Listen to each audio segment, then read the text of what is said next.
ലോക്സഭാ തെരഞ്ഞെടുപ്പ് നടക്കുന്നതിനിടെ ജാർഖണ്ഡിലെ 9 സ്ഥലങ്ങളിൽ എൻഫോഴ്സ്മെന്റ് ഡയറക്ടറേറ്റ് നടത്തിയ റെയ്ഡിൽ കോടികളുടെ പണം പിടിച്ചെടുത്ത് വലിയ വാർത്തയായിരിക്കുകയാണ്. ജാർഖണ്ഡ് സർക്കാരിലെ മന്ത്രിയുടെ പ്രൈവറ്റ് സെക്രട്ടറിയുടെ വേലക്കാരന്റെ വീട്ടിൽ നിന്നാണ് 20 കോടിയിലധികം കള്ളപ്പണം കണ്ടെടുത്തത്. ജാർഖണ്ഡ് ഗ്രാമവികസന മന്ത്രി അലംഗീർ ആലമിന്റെ പ്രൈവറ്റ് സെക്രട്ടറി സഞ്ജീവ് ലാലിന്റെ ജോലിക്കാരന്റെ വീട്ടിൽ ഇഡി നടത്തിയ റെയ്ഡിലാണ് 20 കോടിയിലധികം രൂപ കണ്ടെത്തിയിരിക്കുന്നത്.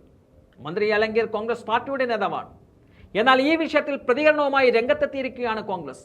മന്ത്രി അലംഗീർ ആലമിന്റെ പേഴ്സണൽ സെക്രട്ടറി സഞ്ജീവ് ലാലിന്റെ ജോലിക്കാരന്റെ വീട്ടിൽ നിന്നും കോടികളുടെ കള്ളപ്പണം പിടികൂടിയതിന് പിന്നാലെയാണ് ആരോപണവുമായി കോൺഗ്രസ് ഇപ്പോൾ രംഗത്തെത്തിയിരിക്കുന്നത്.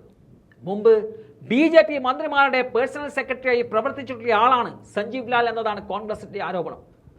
മുൻ BJP മന്ത്രി CP സിംഗിന്റെ സെക്രട്ടറി കൂടിയായി പ്രവർത്തിച്ചയാളാണ് ഇദ്ദേഹമെന്ന് കോൺഗ്രസ് വക്താവ് കൂടിയായ രാകേഷ് സിംഹയാണ് തുറന്നു പറഞ്ഞിരിക്കുന്നത്.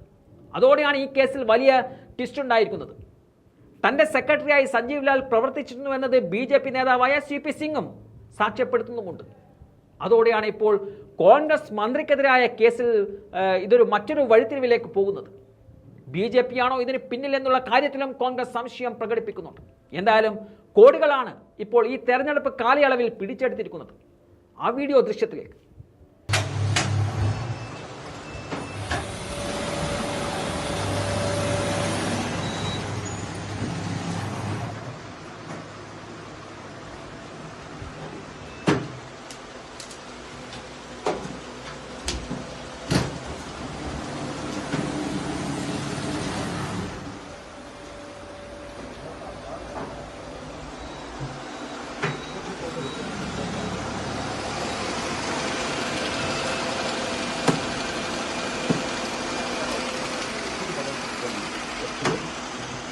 Terima kasih.